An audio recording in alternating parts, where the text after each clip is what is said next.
আসসালামু আলাইকুম। আশা করছি তোমরা সবাই ভালো আছো। তো আসন্ন মেডিকেল অ্যাডমিশন ক্যান্ডিডেটদের জন্য আমাদের এক্সাম ক্লিক একাডেমির পক্ষ থেকে আমরা আয়োজন করছি হচ্ছে মেডিকেল রিভিশন প্রোগ্রাম। তো যেখানে আমরা আলোচনা করব হচ্ছে শেষ মুহূর্তের জন্য তোমাদেরকে যে টপিক গুলো একটু ভালো করে দেখতে হবে এবং যে জিনিসগুলো আসলে না দেখলেই নয়, যেখান থেকে প্রতি বছরই মোটামুটি মেক্সিমাম অ্যামাউন্ট এর হচ্ছে গিয়ে কোয়েশ্চেন আসে। তো সেই এমসিকিউ গুলো এবং সেই টপিক গুলো নিয়ে হচ্ছে আমরা আজকে আলোচনা করব।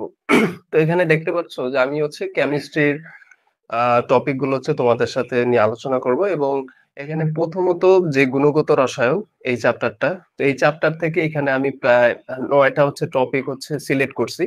তো এই ৯ টা টপিক থেকেই মূলত হচ্ছে তোমরা যদি এই চ্যাপ্টার থেকে যদি ২ টা এমসিকিউ আসে, তাইলে ২ টাই হচ্ছে এই ৯ টা টপিক থেকে কমন পড়বে। তো এতটুকু হচ্ছে আস্থা তোমরা রাখতে পারো। তো এখানে দেখতে পাচ্ছ যে ১ম যে টপিকটা আমরা লিখছি সেটা হচ্ছে পরমাণু এবং পরমাণুর কণিকাসমূহ। তারপর হচ্ছে মৌলের তেজস্ক্রিয়তা এবং আইসোটোপ, ইলেকট্রন বিন্যাস, তড়িৎ চৌম্বক বর্ণালী, দ্রাব্যতা এবং দ্রাব্যতার গুণফল, ধাতব-আয়ন শনাক্তকরণ, দ্রবণে আয়ন শনাক্তকরণ, ক্রোমাটোগ্রাফি এবং সর্বশেষ হচ্ছে আমরা এই চ্যাপ্টার থেকে কিছু গাণিতিক সমস্যা আছে সেগুলো হচ্ছে সমাধান করব। ঠিক আছে? তো যেহেতু আমরা এখানে যেভাবে হচ্ছে তোমাদেরকে ক্লাসগুলো দিব সেটা হচ্ছে প্রতিটি টপিকের হচ্ছে ইন্ডিভিজুয়াল হচ্ছে আমরা ক্লাস আপলোড করব এক্সাম ক্লিক একাডেমিক ইউটিউব চ্যানেলে এবং ফেসবুক পেজে। তো তোমরা সবাই হচ্ছে আমাদের এই প্ল্যাটফর্মের সাথে কানেক্টেড থাকবা। তো আজকে ১ম এ হচ্ছে আলোচনা করব পরমাণু এবং পরমাণুর কণিকা সমূহ। তো পরমাণু এবং পরমাণুর কণিকা সমূহ বলতে আমরা কি বুঝি? আহ নিশ্চয়ই পরমাণুর ভিতর যে কণিকাগুলো আছে সেগুলোর নাম এবং কয় ধরনের কণিকা হচ্ছে পাওয়া যায় এবং আহ সেটার হিস্ট্রি সম্পর্কে আমাদেরকে জানতে হবে, যেটা তোমরা আগে থেকেই জানো, ক্লাস 9 10 থেকে পড়ে আসছো। যে পরমাণুর কণিকা বলতে আমরা কি বুঝি, যে প্রোটন, নিউট্রন, ইলেকট্রন এগুলোই। কিন্তু এর বাইরেও আরো অনেক কণিকা আছে, সেগুলো হচ্ছে মেডিকেল ভর্তি পরীক্ষায় প্রায় চলে আসে। আহ কণিকা সমূহ হলেও এটা ৩টা ভাগে ভাগ করছে। সেটা হচ্ছে স্থায়ী কণিকা, তারপর হচ্ছে অস্থায়ী কণিকা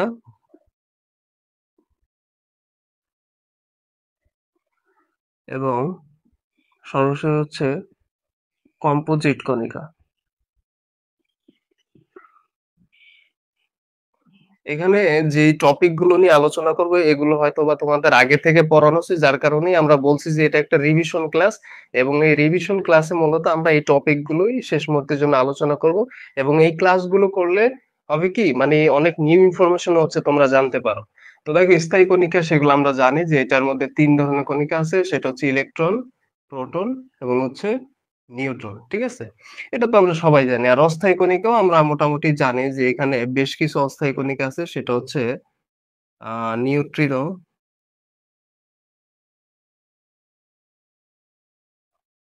অ্যান্টি নিউট্রিনো,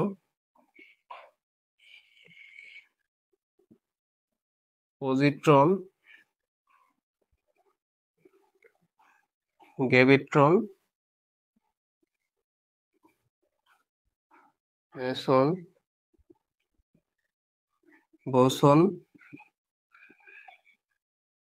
মিউন, পাইওন সহ আরো ইত্যাদি আরো অনেক রকমের আছে, বাট আমাদেরকে এতটুকু জানলেই হবে। ঠিক আছে? তো ইলেকট্রন, প্রোটন, নিউট্রন হচ্ছে স্থায়ী কণিকা। অস্থায়ী কণিকা কি? Neutrino, anti neutrino, positron, graviton, meson, boson, muon, পাইওন।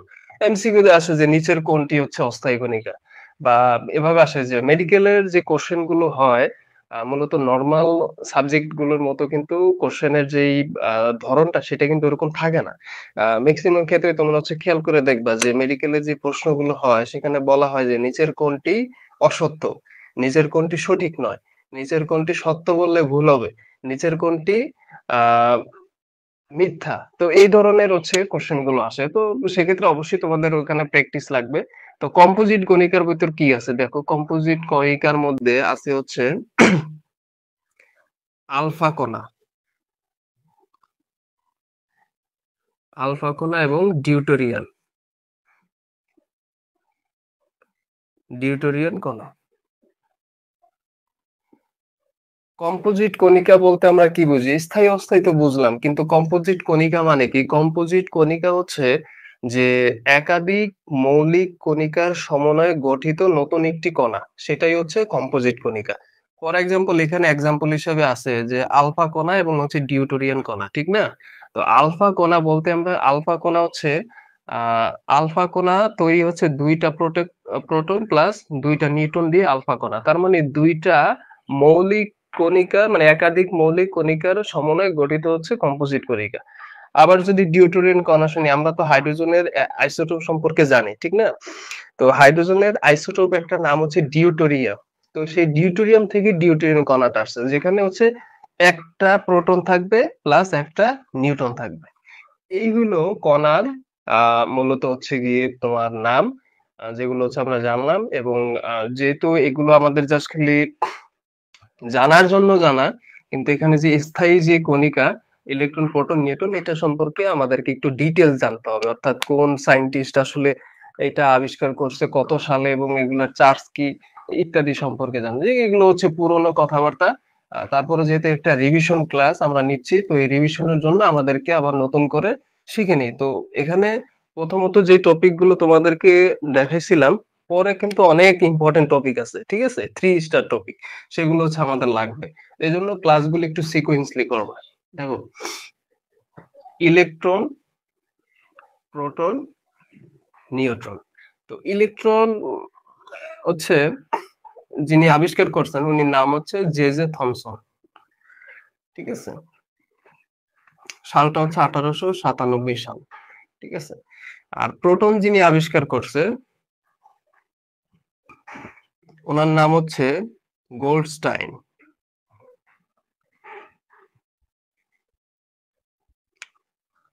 Goldstein উনি 1886 সালে এটা আবিষ্কার করছে, ওই যে ক্যাথোড রশ্মির মাধ্যমে এই প্রোটন আর ইলেকট্রন এই প্রোটন আর ইলেকট্রন দেখছে আর কি। আর নিউটন যিনি আবিষ্কার করছেন ওনার নাম হচ্ছে আহ James James Chadwick. James Chadwick, ঠিক আছে? উনি আবিষ্কার করছে হচ্ছে কত সালে? 1932 সালে। সাল আর বিজ্ঞানীর নামটা জাস্ট মনে রাখবে, এতটুকুই হবে, আর কিছু লাগবে না। আর এক্সট্রা কিছু ইনফরমেশন আমাদেরকে জানতে হবে, যে এটার চার্জ কি, এটার ভর কি, ইত্যাদি আর কি, ঠিক আছে? চার্জ বলতে ইলেকট্রনের চার্জ তো অবশ্যই নেগেটিভ হবে, নেগেটিভ আমরা এটা সবাই জানি 1.67 ইন্টু 10⁻19 কুলম। আর প্রোটনের তো আমরা জানি যে সবচেয়ে জাস্ট খালি পজিটিভ হবে, 1.67 প্লাস 1.67 ইন্টু 10⁻19 কুলম। আর এটার তো কোনো চার্জ নেই, ঠিক আছে? আর ভরের যদি ক্ষেত্রে বলি, যে ইলেকট্রনের ভর হচ্ছে 9.1085 ইন্টু 10⁻28, কি হবে এখানে, গ্রাম নাকি মিলিগ্রাম বলো, নাকি ইএসইউ, কোনটা হবে? অবশ্যই গ্রাম হবে, ঠিক আছে? অনেক কিন্তু অনেক ভুল করে যে ইএসইউ বা এএমইউ এগুলা হচ্ছে দিয়ে দেয়, কিন্তু না, এগুলার আবার আলাদা ইউনিট, আলাদা ভ্যালু আছে, ঠিক আছে? তো আর প্রোটনের হচ্ছে ভর হবে 1.623 ইন্টু 10⁻24 গ্রাম। আর নিউট্রনের হচ্ছে 1.625 ইন্টু 10⁻24 গ্রাম। এক একটা বইয়ে আবার দেখবে যে এগুলা কিন্তু সব সেমই থাকে, জাস্ট খালি পয়েন্টের পরে একটু ভিন্ন থাকতে পারে। এটা এক একটা বই, গো স্যারের বই এবং হাজারি স্যারের বই মানে একটু ডিফারেন্ট দেওয়া, আবার করিম স্যারের বই হচ্ছে আলাদা করে দেওয়া আর কি। ওইটা কিন্তু তোমরা হচ্ছে স্ট্যান্ডার্ডটা আর কি ফলো করবা। তো চার্জ এবং হচ্ছে ভরটা হচ্ছে আমরা জানলাম। তো এই হইলো মূলত পরমাণু এবং পরমাণুর কণিকা সমূহ আর ডিটেলস, যেটা হচ্ছে আমরা আগে থেকেই জানি, তারপরও একটু আলোচনা করলাম। আর পারমাণবিক ভর, পারমাণবিক সংখ্যা সম্পর্কেও তো আমরা জানি। তো আইসোটোপ, আইসোটন এবং আইসোবার, আইসোমার, এগুলো কিন্তু ইম্পর্টেন্ট। সেগুলো কি? Isotope, isotone, isobar, isomer. Isotope কি? আইসো, আইসো অর্থ হচ্ছে একই, আইসো মানে হচ্ছে একই। টোপ এখানে প্রোটন, প্রোটন বোঝাচ্ছে। তো একই প্রোটন তার মানে বলতে তোমরা বুঝতে পারতেছো যে প্রোটন সংখ্যা একই থাকবে, বাদবাকি যেগুলো আছে সেগুলো ভিন্ন হবে। নিউট্রন সংখ্যা বা ভর সংখ্যা কি হবে? ভিন্ন হবে। আইসোটন, আইসোটনে হচ্ছে n আছে, তার মানে এটা নিউট্রন। নিউট্রন সংখ্যা একই থাকবে, কিন্তু বাদবাকি যে প্রোটন বা ভর সংখ্যা সেগুলো হবে কি হবে? ভিন্ন হবে। আইসোবার মানে এটা হচ্ছে ভর সংখ্যা। ভর সংখ্যা একই থাকবে, কিন্তু বাদবাকি যেগুলো আছে সেগুলো কি থাকবে? ভিন্ন হবে। আইসোমার এইটা হচ্ছে পারমাণবিক ভর এবং হচ্ছে প্রোটন সংখ্যা একই থাকবে, বাদবাকি সব ভিন্ন হবে। তো আইসোটপে প্রকৃতিতে ১৩০০ আইসোটোপ পাওয়া যায়। ঠিক আছে? এটা জাস্ট খালি এমসিকিউ এর জন্য একটু মনে রাখবা যে প্রকৃতিতে হচ্ছে ১৩০০ আইসোটোপ পাওয়া যায় এবং সোডিয়াম হচ্ছে সোডিয়ামের হচ্ছে আইসোটোপ শুধুমাত্র একটা থাকে। তো এটা যদি এক্সাম্পল আসে যে আইসোটোপের একটা এক্সাম্পল দাও, তাহলে তোমরা নরমাল এক্সাম্পল দিতে পারো কার্বনের। আ কার্বনের ৩ টা আইসোটোপ আছে। ঠিক আছে? ১২, ১৩, ১৪। এই কার্বন ১২ এবং কার্বন ১৩ এই ২ টা হচ্ছে প্রকৃতিতে পাওয়া যায়। Point to be noted. আর কার্বন হচ্ছে ১৪, এটা হচ্ছে ল্যাবরেটরিতে সিনথেসিস করা হয়। ১২ এবং ১৩ হচ্ছে প্রকৃতিতে পাওয়া যায়। আইসোবার,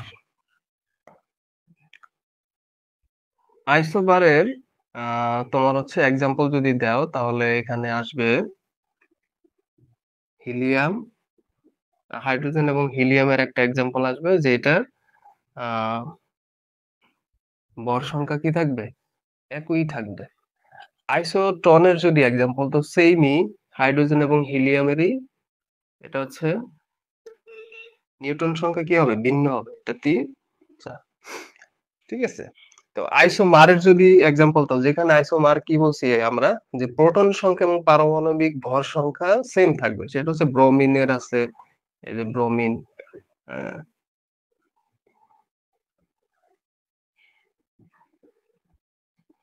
অথবা তোমরা যদি আরেকটা এক্সাম্পল দিতে পারো এই যে কার্বনের, কার্বন 6, ১২, ১২ প্রোটন এবং ভর সংখ্যা কি হবে? একই থাকবে।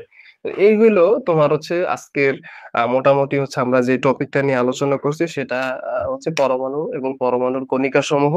এবং এই টপিক থেকে মূলত মিনিমাম একটা এমসিকিউ আসার সম্ভাবনা আছে। ২১, ২২ এবং ১৫, ১৬, ২১, ২২ কিন্তু ডেন্টালে এখান থেকে প্রশ্ন আসছিল যে স্থায়ী কণিকা, যেগুলো খুবই সিম্পল কোশ্চেন। তারপর ১৫, ১৬, হ্যাঁ? দেখা গেছে যে মেডিকেলে এই চ্যাপ্টার থেকে এই চ্যাপ্টারে এখান থেকে মূলত প্রশ্নগুলা একটা বা ২ টা এমসিকিউ আসে আরকি। তো সেজন্য আমরা যদি এগুলো জানতে পারি আমাদের জন্য ইজি হবে। সিম্পল জিনিস। তোমার কাছে এখন মনে হইতে পারে, তোমাদের কাছে এখন মনে হইতে পারে যে এগুলা খুবই সিম্পল। কিন্তু ভর্তি পরীক্ষার সময় কিন্তু আমরা খুব সহজ, সহজ জিনিসগুলো কিন্তু ভুল করে থাকি জাস্ট নার্ভাসনেস এর কারণে। ঠিক আছে? এমন অনেক স্টুডেন্ট আমরা দেখছি জাস্ট খালি আণবিক ভর হচ্ছে নির্ণয় করতে পারে নাই। আ যেমন একটা প্রশ্ন আসছিল যে কপার সালফেটের +৫ অনুপাত, যেটাকে আমরা বাংলায় বলি হচ্ছে তুতে, ঠিক না? বা ব্লু ভিট্রিয়ল। তো এইটার আণবিক ভর কত? আমরা তো এগুলার ম্যাথ করে একবার অভ্যস্ত। এটার আণবিক ভর একবার মুখস্থ ২৪৯.৫, কিন্তু এইটাই আমরা হচ্ছে অনেক, একজন স্টুডেন্ট বলল যে দিতে পারে না। এটা কেন? ভালো স্টুডেন্ট ছিল। দিতে পারে নাই কেন? ভুল করে আসছে। Just because of nervousness. এজন্য সহজ টপিক ঠিক আছে তুমি সহজভাবে নিবা। কিন্তু একটু সিরিয়াসলি নিতে হবে। ঠিক আছে? তো আশা আশা আমরা হচ্ছে নেক্সট আ ক্লাস হচ্ছে আমরা পরবর্তী টপিক নিয়ে আলোচনা করব। তো পরবর্তী টপিক অবশ্যই তোমরা সেই ক্লাসগুলো দেখবে। তো ভালো থাকো সবাই।